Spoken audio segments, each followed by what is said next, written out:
Queridos, eu vos cumprimento com a paz do Senhor Jesus. Amém. Pode tomar o seu assento. Eu gostaria que você abrisse a sua Bíblia comigo no Evangelho segundo escreveu João, no capítulo de número 19. Leremos apenas 2 versículos, o versículo de número 17 e o versículo de número 18. Eu quero aqui fazer menção da presença dos pais, né? Do nosso pastor Marcos, nosso irmão Diácono Marcelo, nosso irmão Márcio, né?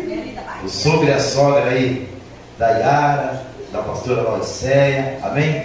Nosso irmão Marcelino e a nossa irmã Vilma, amém? Fique de pé em nome de Jesus para nós saudá-los. Eles vieram logo dali, irmão, pertinho ali, ó, na Bahia. É logo ali, amém? Amém. É para nós um prazer tê-los conosco. Vamos saudar, são bem-vindos? Sejam bem-vindos em nome de Jesus. Você pode aplaudir o Senhor pela vida deles. Deus abençoe, meus queridos. Para nós é uma honra e alegria tê-los conosco. Queridos, aqui no Evangelho segundo escreveu João, no capítulo de número 19, no versículo 17 e 18, nós temos aqui o início da narração da crucificação de Jesus. E eu quero me atentar aqui apenas a esses 2 versículos. Hoje à tarde eu pensava comigo que falaria aos irmãos nesta noite, e o Senhor colocou essa palavra no meu coração. Diz assim, ó, João, palavras do apóstolo João, se referindo à crucificação de Jesus.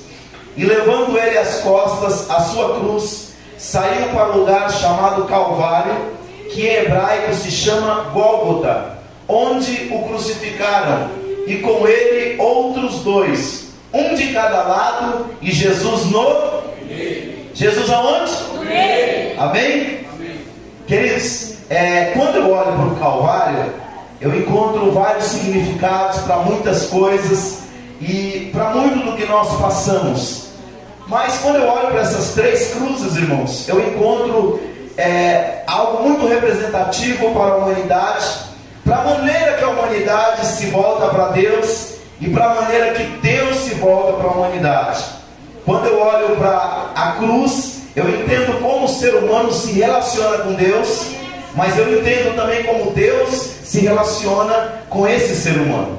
A cruz, como todos os irmãos aí que são cristãos, que conhecem a palavra de Deus, sabem que a cruz era usada naquela época, no primeiro século, como instrumento de punição e de suplício. E ele não era usado só pelos romanos, que foram aqueles que crucificaram a Jesus. Era usado pelos assírios, pelos persas, pelos fenícios, pelos egípcios, pelos gregos e por fim pelos romanos. E geralmente era aplicada a pena máxima para uma pessoa na cruz. Não era algo que criminosos de baixa reputação ou de crime menores recebiam essa sentença. Geralmente era quando a pessoa era um criminoso, era quando você tinha uma pena muito alta para que essa pessoa fosse levada até uma cruz. E naquela época já eram usados 3 tipos de cruzes. Uma nós conhecemos muito, que é aquela na qual Jesus foi crucificado, que é chamada de cruz latina, né? Ela é exatamente no formato da cruz. É daí que veio a ideia de cruz, né? Que nós tanto falamos. Mas tinha um segundo tipo, que era chamado de cruz também, e era chamado de cruz de Santo Antônio. Não me pergunte o porquê, que eu não sei, mas era chamada de cruz de Santo Antônio, e ela era no formato do T. Ela não tinha aquela parte de cima. E tinha um outro tipo de cruz, que era conhecida como cruz de Santo André. Ela era no formato de X. E esses 3 instrumentos de suplício, de punição, irmãos, era muito comum naquela época. E provavelmente aqui Jesus foi crucificado, não foi uma estaca, como diz o testemunho de Jeová, porque o próprio original da Bíblia no grego remete a uma cruz. Era provavelmente a latina, porque se você ler aqui o versículo seguinte, que é o 19, diz assim, ó: Pilatos escreveu também um título e colocou em cima da cruz, e nele estava escrito: Jesus Nazareno, Rei dos Judeus. Geralmente essa placa que era colocada ia com a acusação pela qual aquela pessoa estava sendo crucificada. Então na cruz de Santo Antônio e de Santo André, uma que era em X e outra que era em T, não costumava ter espaço para isso. Então provavelmente Jesus morreu numa cruz, que era aquela considerada cruz latina, que é formato que nós conhecemos, né?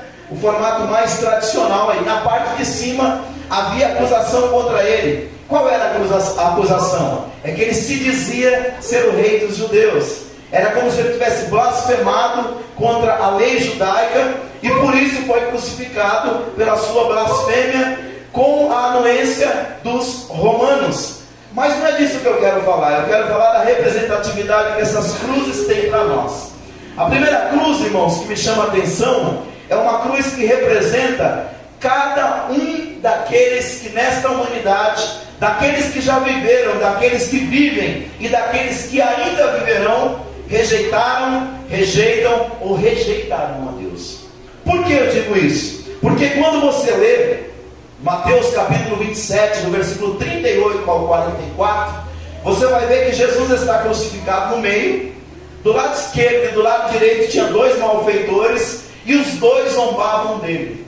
Só que há uma mudança de atitude um deles, e o outro continua blasfemando até o seu último suspiro de vida, segundo o relato dos evangelistas. E quando eu olho para esse camarada que mesmo estando no finalzinho da sua vida, ele não se arrepende, ele não pede perdão, ele não clama por misericórdia, ele não reconhece Jesus como Messias, e ele não busca um Salvador. Eu olho para aquela parte da humanidade que tem todas as oportunidades possíveis, mas não quer caminhar ou se entregar para Jesus. Eu conheço relatos de pessoas que foram criadas na igreja, que experimentaram o Evangelho, criados na escola bíblica dominical, tiveram a oportunidade de ouvir a pregação pastoral, a pregação dos pais, a pregação até do professor da escola bíblica, da professora, mas no final da sua vida, sabendo que estava sentenciado à morte, sabendo que a doença que ele tinha era incurável, dentro de um leito de hospital, desenganado pela medicina, a ele foi oferecido a salvação que era Jesus, e ele disse: não, eu não quero, não, eu não acredito.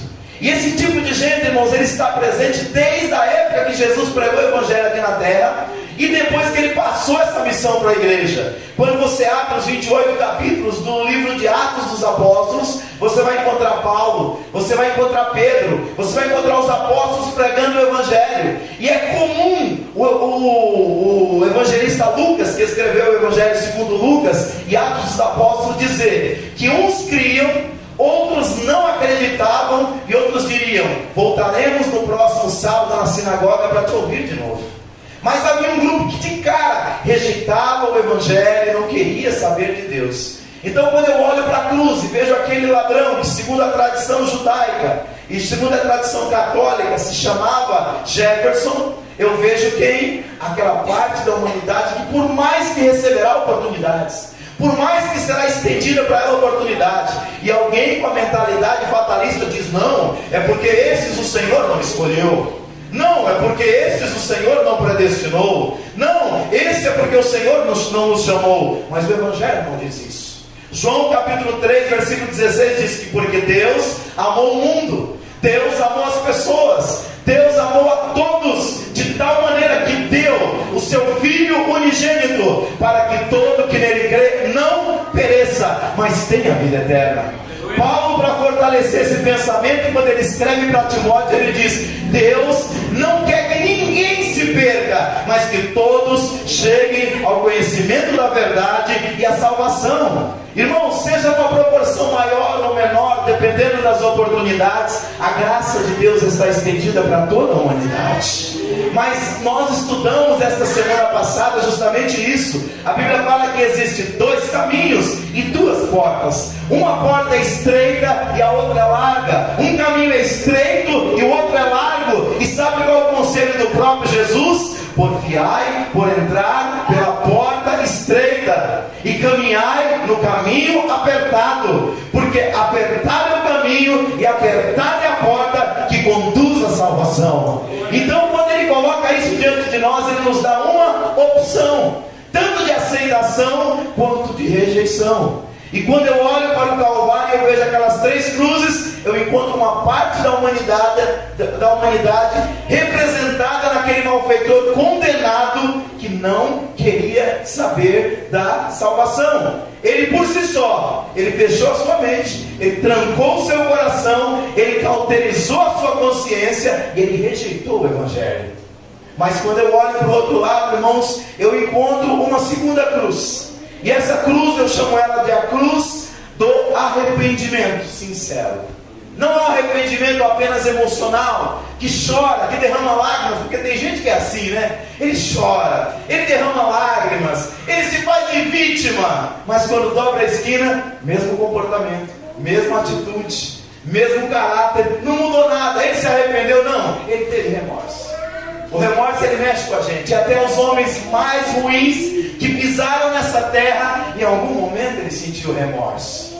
Mas o verdadeiro arrependimento, ele vai transformar essa pessoa numa nova criatura. Ele vai trazer essa pessoa uma nova atitude. Ele vai mostrar para essa pessoa uma nova vida. E quando nós olhamos para a palavra de Deus em Mateus capítulo 27, versículo 38 ao 44, nós vamos ver o estado pregresso deste homem. Porque a Bíblia diz lá em Mateus 27, do 38 ao 44, que ambos zombavam de Jesus. Não era só o que foi contumaz até o final que zombavam, não. Ambos zombavam. Segundo a tradição judaica, esse segundo homem se chamava Dimas.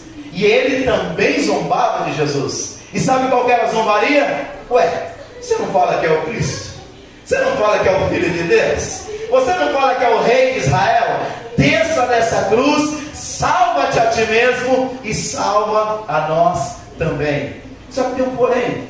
O relato não ficou só com o evangelista Mateus. O relato também foi feito pelo médico Lucas. E lá no capítulo 23, no versículo 40, 41, 42, 43, diz a palavra do Senhor que em algum momento esse cara caiu em si. Esse cara entendeu que ele estava tendo a última oportunidade. Ele compreendeu que ele já estava virando a esquina da vida, descendo em direção da morte. E ele provavelmente entendeu que ele estava tendo a sua última oportunidade. E naquele momento ele olhou para o cara que estava blasfemando e disse: ei, por que você continua com essa ideia? Por que você continua com esse pensamento, mesmo estando na mesma condenação? Olha o reconhecimento, irmãos. Ele disse: nós estamos aqui porque nós merecemos. Estamos aqui porque estamos debaixo de uma condenação pelos crimes que nós cometemos. Pergunta: mas e esse justo? O que foi que ele fez? Irmãos, a vida de Jesus, ela era conhecida por todos. A Bíblia diz que tiveram que pagar, e pagar caro, pessoas para que fizessem o quê? Para que fossem contra o Cristo e o caluniassem. Porque não havia testemunha real, não havia testemunha verdadeira, não havia provas contra Jesus. E diz a palavra de Deus que naquele momento ele olhou para Jesus, e ali tudo muda. Ele disse assim: Senhor, lembra-te de mim quando entrares no teu reino. E aí Jesus olha para ele e responde: em verdade te digo, vírgula, hoje estarás comigo no paraíso. Você pode dar glória a Deus aí? O que nós vemos nesse homem, irmãos, que representa uma outra parte da humanidade? Primeiro, ele era um pecador contumaz como todos os outros, porque a Bíblia diz que todos pecaram e destituídos foram da glória de Deus. Ele também era um pecador. Tem um hino da harpa cristã que eu amo muito, é o hino de número 12, ele diz assim: livres do pecado, vós quereis ficar, olhai para o Cordeiro de Deus. E quando Jesus Cristo estava descendo ao Rio Jordão para ser batizado por João, ele diz: ei, está no meio de vós o Cordeiro de Deus, que tira o pecado do mundo. E o que esse malfeitor chamado Dimas, ele reconheceu? Ele viu ali nos seus últimos instantes de vida, nas suas últimas horas de vida, nos seus últimos momentos de vida, que ele só tinha uma oportunidade. Lembra daquele programa de televisão, Você Só Tem Uma Chance? Foi o que aconteceu com ele só tinha uma única chance. E aquela chance era ele reconhecer os seus pecados. E ali ele reconheceu. Ele disse: nós estamos aqui porque merecemos. Sabe por que tem muita gente que não muda de vida? Sabe por que tem muita gente que nunca vai tirar o pé da lama? Sabe por que tem muita gente que nunca vai ser liberto? Sabe por que muita gente que mesmo na igreja vai passar a vida inteira na igreja e quando Jesus voltar vai olhar para ele e vai dizer assim, ó, palavras de Jesus, não são minhas. Capítulo 25 de Mateus: apartai-vos de mim, malditos, porque não vos conheço. Sabe qual vai ser o diálogo que eles vão travar? Senhor, nós curamos no teu nome. Senhor, nós pregamos no teu nome. Senhor, nós fizemos muitas coisas em teu nome. Jesus vai olhar para eles e vai dizer assim: apartai-vos de mim, vós que praticastes a iniquidade. Irmão, sabe o que é iniquidade? É o pecado contumaz. É eu saber que eu estou errado. É eu saber que eu estou fazendo o contrário à palavra de Deus. É eu ter consciência que o Espírito Santo está falando comigo e eu vou dizer que nem o povo de Israel. Eu endureço a minha consciência e digo: eu prefiro o Egito do que a terra prometida. Ah não, mas eu não falo isso com as minhas palavras. Mas falamos isso com a nossa atitude todas as vezes que nós pecamos voluntariamente. O escritor da carta aos Hebreus, ele deu um alerta. Ele disse: olha, a graça de Deus é muito grande. É o que ele anuncia do primeiro ao último capítulo. Mas ele diz o seguinte, ele diz assim: quando nós pecamos voluntariamente, não há para nós mais uma expectativa de perdão, mas de condenação. E por que isso, irmãos? É porque Deus não quer perdoar? Não, Deus quer perdoar todos. É porque Deus não é misericordioso? Não, Deus é misericordioso com todos que se aproximam dele. É porque a graça dele acabou? Também não, irmãos. É porque quando nós andamos muito numa direção, mesmo sabendo que ela está errada, sabe o que acontece? O nosso coração e a nossa consciência se cauteriza. Chega uma hora que por mais que o Espírito Santo fale conosco, nós achamos que estamos certos e achamos que a Bíblia, que Deus, que o pastor, que a igreja, que o pai e a mãe estão errados. E aí o que acontece? Se eu não reconheço o meu erro, não há espaço para transformação. Não há espaço para perdão. O perdão só é recebido por aquele que confessa e deixa. Lembra da escritura? Aquele que cobre as suas transgressões nunca prosperará, mas aquele que as confessa e deixa alcança. A gente sabe de cor, irmãos. Misericórdia. Então o que aconteceu com Dimas? Dimas olhou para Cristo, Dimas olhou para Jesus e falou: eu sou pecador, eu estou aqui porque mereço. Segundo, o que ele fez? Ele pediu misericórdia. Porque a única forma de você ser ajudado é se você pedir misericórdia. Porque reconhecer só os pecados não é o suficiente. Tem que reconhecer que é pecador e entrar no caminho. E Jesus disse: eu sou o caminho, eu sou a verdade, eu sou a vida, e ninguém vem ao Pai a não ser por mim. Foi isso que aconteceu com o homem da parábola do filho pródigo, que gastou toda a herança do pai e estava desejoso de comer comida de porcos e ninguém lhe dava nada. Olha o médico Lucas aí de novo. Ele disse que o homem caiu em si. Irmãos, é tempo de nós cairmos em si. Nós temos que cair em si como família, nós temos que cair em si como igreja, nós temos que cair em si como obreiros, nós temos que cair em si como crentes, irmãos. Porque muitas vezes nós estamos com a atitude totalmente errada, subimos no altar, exortamos os outros e a nossa conduta não muda. Sabe o nome que Jesus deu para isso? 23 de Mateus: hipocrisia. Jesus disse: na cadeira de Moisés estão assentados os escribas e os fariseus. Façam tudo o que eles mandam, mas não concordeis com as suas más obras. Sabe por quê? Eles pegam fardos pesados e diz: crente na DJL, carrega. Olha aqui, ó, carrega. Mas a Bíblia diz que eles não querem ajudar nem com dedo. Deixa eu te fazer uma pergunta. Você é obreiro, você é crente, você tem família. Como tem sido a atitude sua para com aquilo que você sabe que é certo e é errado? E não estou falando no genérico não, estou falando no específico. Você sabe que o Espírito Santo tem falado com você. Você chega a subir no altar e passar carão nos outros, mas quando é na hora de você colocar em prática aquilo que tu prega, tu não vive. Sabe por que eu tirei a ministração de oferta aqui do culto, irmãos? Porque tinha um monte de hipócrita que subia aqui no altar, exortava os outros a contribuir, mas ele não nos dá um centavo dentro dessa caixinha. Tirei a administração de oferta, vamos orar e Deus vai abençoar quem oferta. Tem gente que sobe, cobra os outros, mas não move com um dedo o fardo que está nas costas dos outros. Irmãos, vamos fazer uma retrospectiva. Nós cobramos os nossos filhos a obediência todo dia, mas como está a nossa obediência no nosso ambiente de trabalho? O que tu anda fazendo?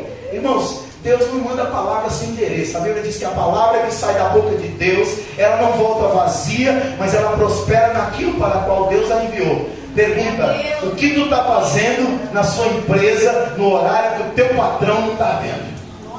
Você sabia que desobedecer às autoridades constituídas, tu assinou um contrato? Assinou ou não assinou? Todos nós somos falhos, irmãos, mas eu estou falando daquilo que a gente faz voluntariamente. É aquilo que a gente premedita no coração. Hoje, rapaz, eu vou enrolar até dar horário de ir embora. Só que a gente não faz isso só na empresa, a gente faz com os filhos, a gente faz com a igreja, a gente faz com o reino. Sabe qual é a palavra do profeta? Ai daquele que faz a obra de Deus relaxadamente. O que é fazer a obra de Deus relaxadamente, irmãos? É aquilo que eu sei que eu posso fazer, mas eu não faço. Mas eu cobro os outros para que os outros façam. Irmãos, ninguém é perfeito, mas está na hora de a gente cair em si. Foi o que aconteceu com o homem da parábola de Jesus. Ele caiu em si. Quando ele caiu em si, tudo mudou. Porque aí ele não joga mais a responsabilidade em cima dos outros. A culpa não é mais de Jesus, a culpa não é mais dos romanos, a culpa não é mais do sinédrio, a culpa não é mais das autoridades judaicas, a culpa é minha. E ali acontece uma mudança. Jesus olha para ele e fala: em verdade te digo, hoje estarás comigo no paraíso. Irmãos, isso muda tudo. E a terceira e última cruz que eu quero concluir falando é a cruz da redenção da humanidade. Aí não é mais o que o homem faz por Deus, é o que Deus faz pela humanidade. E nós pregamos, irmãos, a graça de Deus. E a graça é pertinente, ela existe, ela é muito grande, ela é ilimitada com relação a toda a humanidade. Só que a graça não é de graça. A graça, para chegar até nós de graça, teve um alto preço. Teve um alto preço. A Bíblia diz que para ela chegar de graça para nós, alguém pagou o preço lá atrás. E esse alguém foi Cristo Jesus. Aleluia. A quem enviarei? A quem irei por nós? E eu tenho certeza que o Cristo vivo lá na eternidade, ele diz: eis-me aqui, envia-me a mim. É por isso que Paulo falou que ele é o cordeiro morto desde a fundação do mundo. E a Bíblia diz, irmãos, que lá na eternidade Deus já via eu e você aqui. Deus já via de que lado da humanidade nós ficaríamos. E nós não estamos aqui porque somos bons, porque a gente não presta. Nós somos pecadores. A diferença é que nós somos pecadores arrependidos. A diferença é que o sangue de Jesus Cristo nos lavou. Fica uma semana longe de Cristo. Eu não vou longe da igreja, não, longe de Cristo, para você ver o que vira a sua vida, o que vira a minha vida. Nós só estamos aqui, irmãos, porque a graça de Jesus se manifestou, trazendo salvação a todos os homens e anunciando: arrependei-vos e crede no Evangelho. Então, irmãos, eu quero, em nome de Jesus, te pedir. Eu não sei que cruz que você está se identificando nessa noite, mas se for naquela daqueles que foram até o final, dizendo: eu tenho razão, eu estou certo, muda de lado. Muda de lado. Porque só tem uma forma de nós sermos transformados, é quando nós reconhecemos que nós estamos do lado errado. Enquanto a gente continuar achando que está do lado certo, a gente vai embora. Mas no dia que a gente reconhece: Senhor, a tua palavra tem falado comigo e eu quero mudar de vida, o Espírito Santo vai te ajudar. Vai ser um passinho cada dia, mas aquele que está em Cristo é uma nova criatura. As coisas velhas já passaram e tudo se fez novo. Posso ouvir um amém? Amém. Coloca de pé em nome de Jesus, vamos orar. Glória a Deus. Convida a banda Semente para que se aproxime. Convida os nossos diáconos que venham nos ajudar aqui na administração da ceia e vamos orar. Bendito Deus e Pai, nós te agradecemos, Senhor, porque nós sabemos que no Calvário existiram 3 cruzes. Uma representando a humanidade contumaz, ó Pai, que não quer saber de arrependimento, que não quer saber, meu Deus, querido, de contrição, que encontrou nos desejos, nos prazeres da carne, Senhor, o fim para a sua vida. Mas existe, Senhor, uma outra cruz, aonde homens e mulheres, adolescentes, jovens e crianças se identificaram, Pai, e reconheceram que sem o Senhor não dá. Nos ajuda a estar do lado desta cruz, Senhor. Nos ajuda a estar, meu Deus, Deus querido, deste lado, daqueles que reconhecem seus erros, seus pecados, suas ignomínias, ó Pai amado, sua separação de Deus, e que somente a tua graça, Pai, é possível, meu Deus querido, para nós nos voltarmos para o Senhor. Meu Deus, o Senhor Jesus é o caminho de volta, o Senhor Jesus é o caminho do retorno, o Senhor Jesus é o caminho da reconciliação. Assim eu oro, Pai, pedindo misericórdia, Senhor, que o Senhor possa nos perdoar aquilo que pensamos, falamos ou fizemos, ó Pai, que não é do teu agrado. Somos falhos, somos pecadores, mas queremos agora o teu perdão, ó Pai, porque tua palavra diz: examina-se o homem a si mesmo, e depois coma deste pão e beba deste cálice. E é isso que nós queremos fazer nesta noite, Pai, no nome precioso de Jesus. Amém?